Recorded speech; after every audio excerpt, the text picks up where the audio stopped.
Tom Campbell here. If you find something of significant value in our videos, please consider supporting their production through our Patreon account or through a one-time donation. The links are in the description below. Thank you and enjoy the video. I'll go on to our next question. This question is from Stephen. My big toe free will versus a possible MBT determinism. Tom, your logic seems to fail on a pointless determinism as follows. Your larger consciousness system may provide each individuated consciousness unit's earthly avatar as a pre-made DVD movie to impact the soul or individuated consciousness unit. Each lifetime a predetermined lesson to experience like we experience a movie. In fact, most physicists believe that all time had already happened, past, present, and future, and that we're just experiencing each frame as a pre-made movie, frame by frame. They claim that's how our universe's space-time works, deterministically. Again, it seems this local determinism could be very consistent with your MBT theory in that the soul evolves after impactfully experiencing each earthly pre-made individual avatar life DVD, just as we are impacted emotionally after each movie. So why can't your MBT theory work on the theory that each avatar is pre-made from birth to death deterministically to experientially impact the soul and individuated unit of consciousness for its evolution?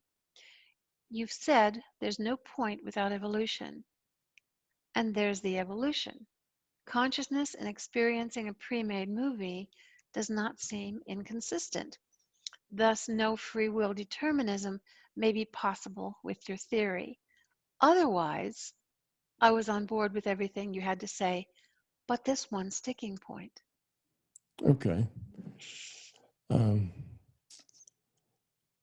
Of course, yes, science does believe that there is no time, that our reality is deterministic, and that there is no such thing as consciousness.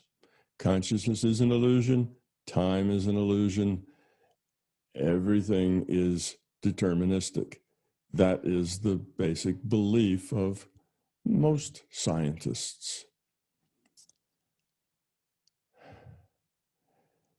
They get there because if you are a materialist, and most scientists are materialists, and they're still stuck with Newton.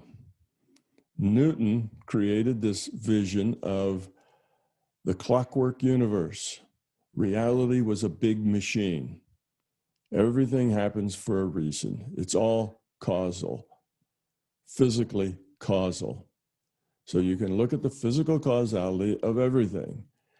And if you understood how it all worked, and you understood where all the pieces and parts were, all their velocities, all their masses, all their charges, if you had all that data on all the particles, from then on, you could compute the future exactly and precisely for forever, because you would understand the machine. And just like a clock, if you know you have a clock and those gears turn at a certain speed, you don't have to sit there and watch the clock in order to know what time it is.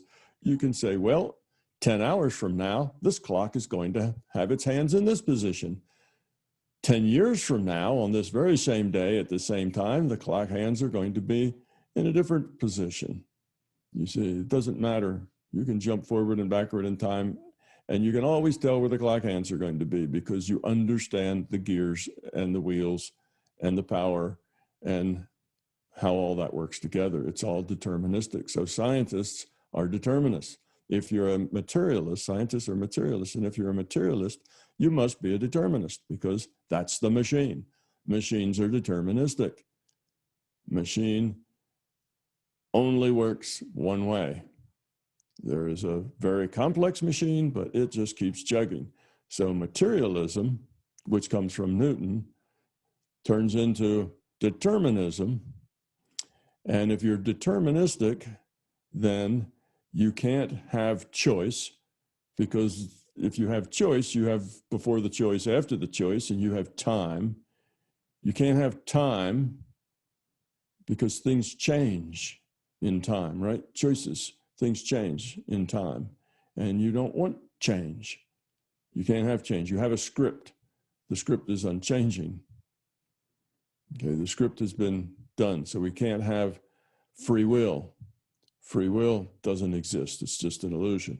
So we have all of that in science, and we could take consciousness, as you recommend, we could take consciousness and say, well, the consciousness system creates an individuated unit of consciousness and then gives that individuated unit of consciousness a movie to follow, a deterministic path with all of its causality already laid out.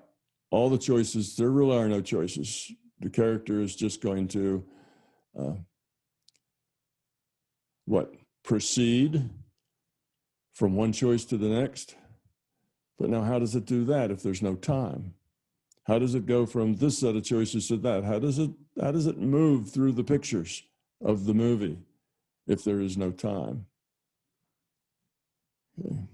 So the physicists will tell you that there is no time, but we have the illusion of time because we skip from picture to picture. You know, we have all these slices of reality, and we're just going from this picture to the next picture to the next picture. And just like a movie goes from frame to frame, then time seems to exist as an illusion, but it's just us moving through the picture. But now, wait a minute. How do we move through the picture?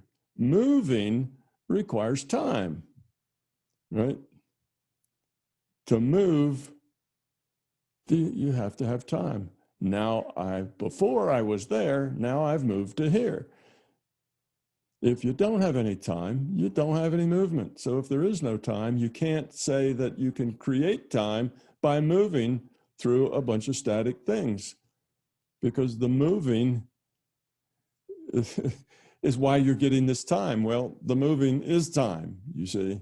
So it's a circular argument where you stick time back in it by letting the person move from place to place. So it really doesn't work logically. But the scientists are stuck because they are materialists, makes them determinists. If you're a determinist, no time, no consciousness, no free will. And when you're stuck there, you start looking for ways to justify that idea. And they've taken some of the relativity equations, made light cones, and decided that all reality is already done. Well, that is a misinterpretation of those equations. That's easy. All right, now, but could the system, your question really is, could the system do that? Could it not say, okay, here's Tom Campbell, he's an IUOC, and here is going to be his experiences. Now, I know we've got the logical problem because he's going to move through these experiences, which already is, a logical problem, but we'll just forget that for a while. He's going to do this. So the system just makes all that out. And these experiences are going to be interactive with other people, may have been experiences. So in this planet, we have 7.5 billion people, and all of these predetermined things all have to take place. Now look at the amount of computation that has to go into that. Everything, how many choices are made by 7.5 billion people? Probably quadrillions of quadrillions by the millisecond. I mean, there's lots of choices. If I raise my hand, scratch my head, that's a choice. There's just trillions of choices. Every little motor move, every intent, every time I stand up, sit down, they're all choices. Every tiny choice has to be pre-calculated for all of these interactions. Wow, now that's complicated because the choices I make affect somebody else. Because if I marry Sally instead of Sue, well, that's going to change Sally's life and Sue's life and my life, you see? So these choices are very interactive. And I'm going to have to, as the larger conscious system, I'm going to have all those interactions all planned out as well. So it's a very complex interactive story. And I have to compute that all ahead of time, and then have all these little pretend people imagine that they're going through this maze. And I'm going to have to do this in such a way that the interactions they have gives some kind of optimal learning experience. They're programmed such that people will just get what they need when they need it. Optimal learning experience. And I'm going to have to know what all those optimal learning experiences are going to be and provide them at just the right time, at just the right place. Well, you've just come up with this most horrendous computational problem, and you've required that the system knows everything to begin with.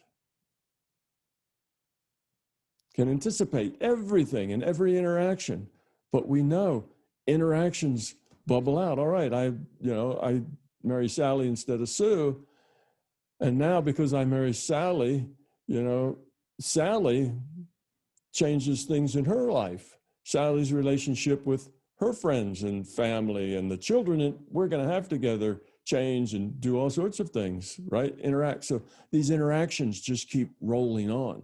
It's not like you calculate one thing. That one thing affects other things, which affects other things, which affect other things, and it spreads out to where there's actually millions and billions of things that are affected downstream. Okay, so anyway, to compute all this is absurd. It may be theoretically possible, just like the many worlds is theoretically possible, and many worlds was actually created just for this reason, just to get by, just to allow for change without getting rid of materialism or determinism. But many worlds is also impractical. It's too much calculation required for too little benefit. Because look about the other way to do it. What you do is you realize that people interact, and as they interact, they create ripples of effects that create more interactions and more ripples of effects. And that this what I call social Brownian motion, which is people all interacting with each other, creates zillions of choices. Everybody has choices, and the choices change all the time. And these choices lead to other choices. So there's continuity there, such that anybody at any time can say, you know who I am? I'm the sum of all the choices I've ever made. That's who I am. Okay, so you can do that. And then you can make plans on, well, I want to be different. I need to start making different choices. I need to make better choices. So I'm a better person because I am the sum of my choices. You see, so that allows free will. So now we have a system that has 7.5 billion individuated units of consciousness in a virtual reality, and they're all interacting with each other. And the fundamental nature of that virtual reality, in other words, how this is all working out, the quality of that virtual reality is the sum of the quality of all the people playing in it. So it's a perfect picture. So it's created its own feedback. Hey guys, this is what you make. If you think this is a lot of greed and nastiness and unpleasantness, well, that's what you've made. This is your bed. You've made it. Now you got to live in it. Do you like it? You don't? Well, then you're going to need to change. You see, it's a system that is self-correcting, depending on how all these choices work out and the things people, the new choices that come to people. It's self-correcting. So it takes care of itself. You don't need to compute everything that could possibly happen like you do in many worlds. Everything that could possibly happen has to be worked out physically. has to happen somewhere physically. That's very inefficient.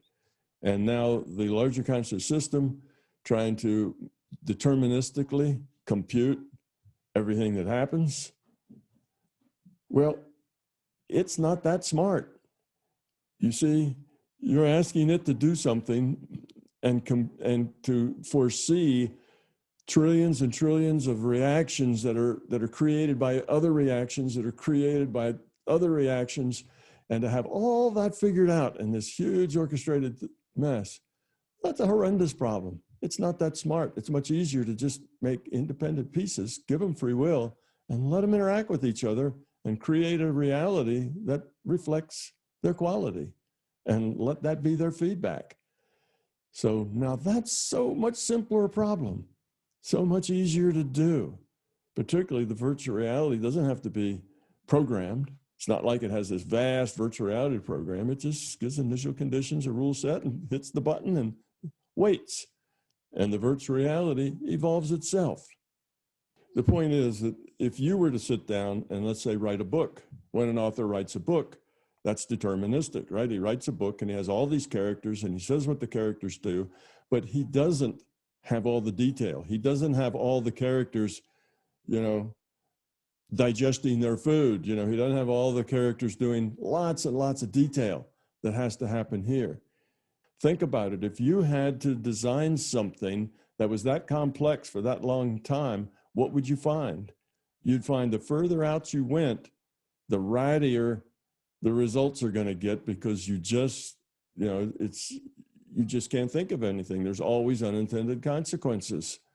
There's always things that you can't think of. It's a hard enough time to think up what's in front of you right now, much less what's going to be 100 million years from now. So the point is that though it's possible, it is outrageous in what would be required to do it. Now, you could have the system writing it as it goes, right? Maybe you could say, well, the system writes it as it goes.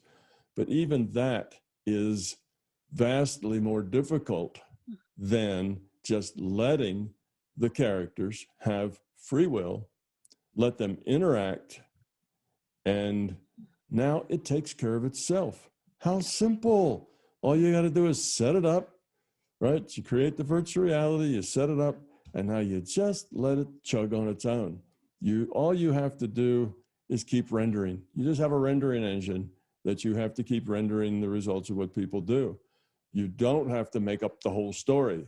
The people are generating all the complexity of the interactions with their with their own stories. Well, your MBT theory uses a computer analogy, and this kind of system you would call not parsimonious, not efficient. In addition, leaving out the free will within this deterministic exercise of a movie doesn't provide for necessarily all the growth and the acceleration of growth. Exactly. That Okay. was that's the last point. Okay. And that, okay, the system does all this deterministically. What has it gained? How has it lowered its entropy? All right, it's created a lot of order and structure, but it hasn't grown any. You see, nobody's made any choices.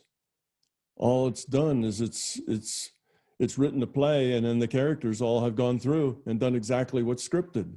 So without any choices, without putting any effort into the changing of being of the individual players, because these individual players can't change anything. They just have to go from the next thing to the next thing to the next thing. They don't grow up. They don't evolve. They can't. They just keep on whatever's in their script. And if you say, well, okay, I'll just write that into the script that they grow up. All right, this guy I write into the script and he's going to have this experience and then he's going to grow up. Well, there's no entropy reduction there. You see, nothing's really been changed. It's just the source writing a script. So what? Where does that take you? That's the last thing. There's no point. So not only is it hugely difficult to do, to the point of being impossible. Remember, this is a finite system, but it doesn't have any point to it. It doesn't create anything new. It's all just a done deal from the beginning, and there's no growth. There's only pretend growth. There's only pretend growth. Just like in the movies, there's only pretend, little 25 or little 100-pound girls that fight 5 big men and beat them all up, because that's the way the movie works. That doesn't happen in the real world. It happens in... And what you learn, as he stated, just like you would learn something from watching a movie, what you learn from that is not really yours. It's not really your experience either. No, well, you're just looking at it and thinking, oh, that's interesting, but you as you've stated, you can't grow from that. No, you can't grow from that. You grow from making choices, and you get feedback immediately by the choices that you make. Your feedback comes.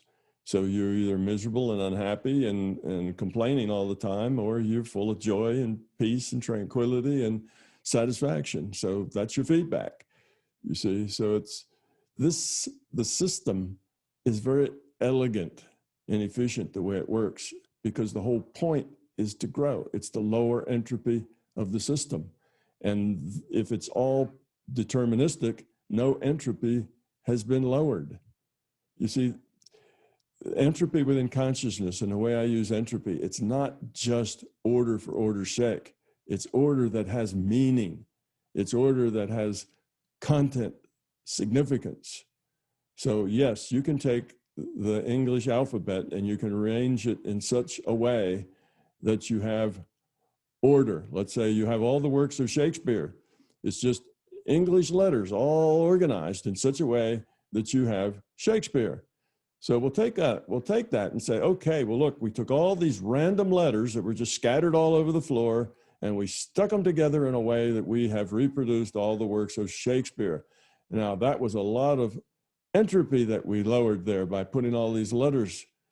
Yes, it was. You did lower some entropy by putting all those letters in that order, but that's not the big deal. We're talking about lowering entropy in consciousness evolution. That means that the real entropy reduction there is that people read the Shakespeare and they get something out of it. They learn something. They see the juxtaposition of good and evil. They see the play of events. They see how people and personalities clash and what comes of it. So they change themselves because that literature reaches them at a deep place and helps them understand themselves and others and life situations. It gives them a larger context, and that's where the entropy reduction in consciousness comes from, not from the fact that you've got now 20 billion letters all put in the order that creates Shakespeare's work. Okay, a little bit of entropy is reduced, but nobody's really grown up. The system has lowered entropy, but it's a trivial amount. The real entropy reduction for consciousness is, what does it matter? What's the significance of Shakespeare? It's not the entropy that got lowered because putting all the letters in the right order. The significance of Shakespeare is what it tells you about life and about people, about yourself, about social situations, about relationships, and you can learn from it. So that's where you get the entropy reduction. So in this idea that it's all deterministic, well, there is no growth. It's the zero, goes nowhere, does nothing, is not important, achieves nothing. And that's not what the system's about. The system's about growing, changing, becoming. And it's very inefficient to think that you can write a script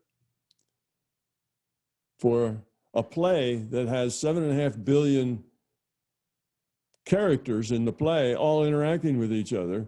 And you can do that in such a clever way that they all just learn things. Oh, wait a minute, they can't learn things. They can't learn things, because to learn things, you have to have before you learned it and after you learned it, and choices made. If all you're doing is just going through a deterministic thing, there is no learning. So that's why. Okay, the system could do that, and that could explain things, and then we'd be right in line with what the physicists think about no time, no consciousness, no free will. But really, the physicists are just wrong. They've misinterpreted the relativistic equations in light cone. They've made that say something that it doesn't really say, and that's a big thing in science.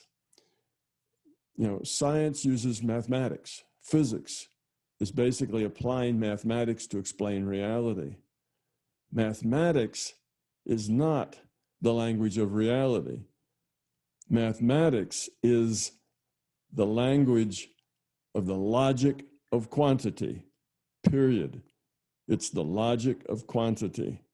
That's mathematics. Sometimes the logic of quantity is very useful in explaining virtual reality, because virtual reality is computed and it has to do with quantity, right?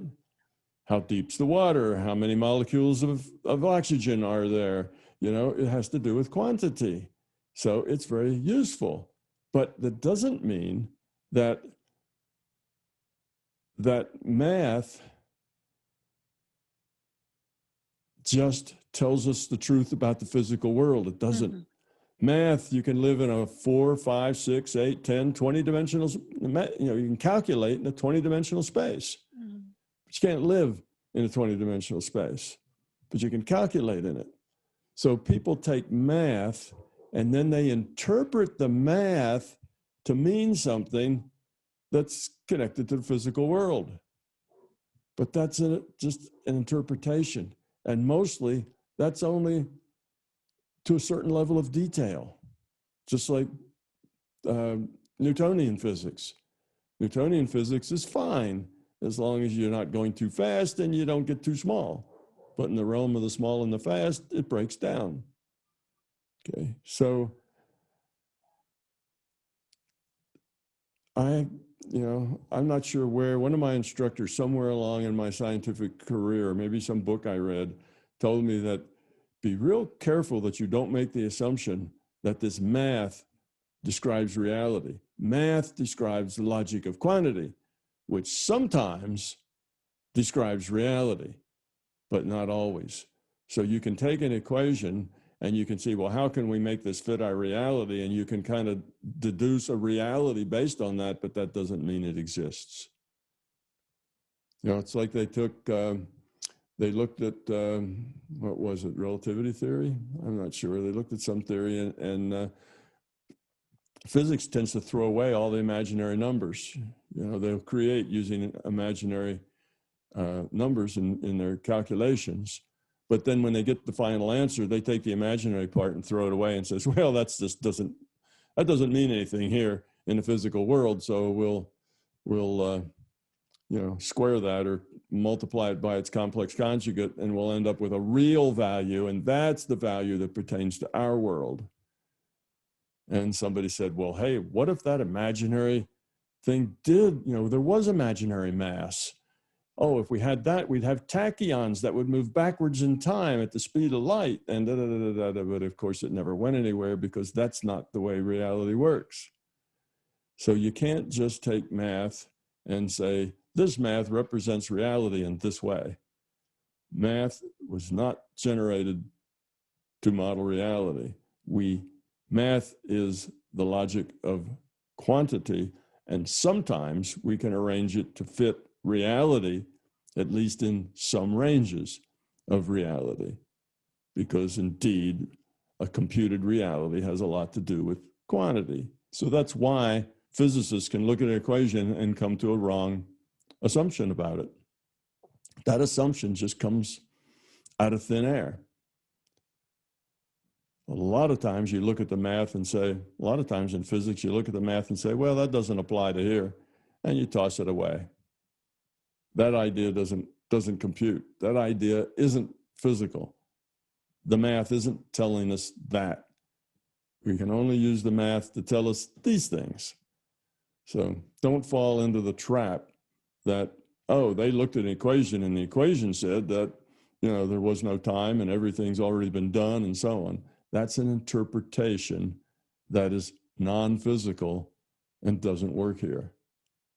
That's the way it is with math. There's a lot of things that math says that don't work here. There's lots of possible rules that are not in our rule set, because our rule set had to be something that created something good for consciousness to log on to. That's the rule set we have. So yes, there may be rules that would say things like, deterministic places and so on, but those rules don't pertain to here. They're not part of our rule set, so they don't apply to our physical universe. Is it part of another rule set somewhere else in Yeah, another it's virtual part. reality? No, it's just part of a potential rule set. But since that potential rule set's probably useless, no, it doesn't exist anywhere. Okay. It's just potential. Math has a huge potential of all the logical things that quantity can do. Only a very small slice of those are actually things that are part of our rule sets that actually happen in our physical reality. So we just take a little sliver of that math that happens to mirror the rules of this virtual reality, and bingo, yes, we can describe things here. But there's a lot more math that has nothing to do with our reality, says nothing about it. And sometimes the physicists don't know which is which. They'll take an equation that says something about our reality, but then they say, well, then it could also be saying these other things, but that doesn't mean that that's the way it works at all. Those are just interpretations. And that's an interpretation that should have been thrown out as not useful.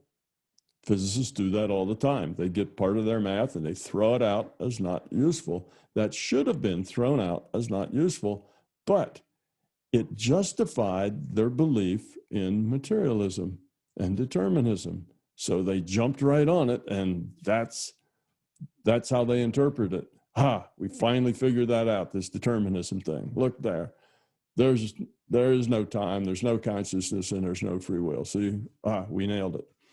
Well, what they did is just made something up because, they interpreted it to be what they needed. Not that it actually says that. So, the person evidently has a problem with my theory and what the physicists say being contradictory with each other. And if you're contradictory with what the physicists say, then you must be wrong. Therefore, he's come up with a fix to MBT that makes it right again along with the physicists. And that's a problem. I'd say the physicists are just wrong in their interpretation. And it is kind of an outrageous idea for the system to create a deterministic thing, and where there, like you say, there is no growth, and the computation and the trying to do it would be horrendous with no good reason why. There'd be no point in it. It doesn't serve anything. It doesn't help anybody grow up. You grow up because you have free will and can make choices. Without free will and choices, you're stuck. You're just a bunch of atoms on a piece of celluloid in a movie.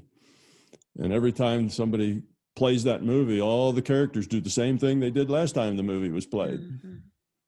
Those characters in that movie aren't learning anything. They're just, pigment on plastic that's going in front of a light.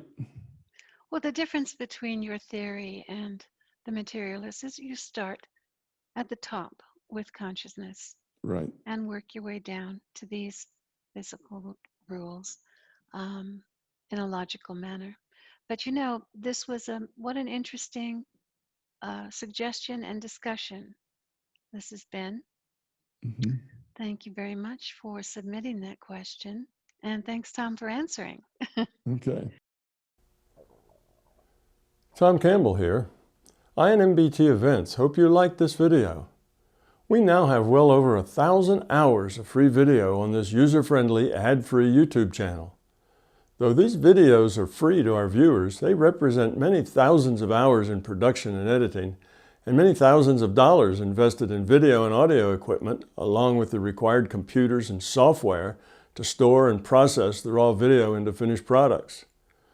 So far, all of this content has been funded directly out of our own pockets. Be assured, we will always continue to do what we can. It's our life, our purpose, a labor of love that we will continue to pursue as best we can. However, those pockets are not as deep as they used to be. Thus, we are now seeking to augment our resources with support from our viewers. If you find something of significant value in our videos, please consider supporting their production through our newly created Patreon account or through a one-time donation. The links are in the description below. Thank you.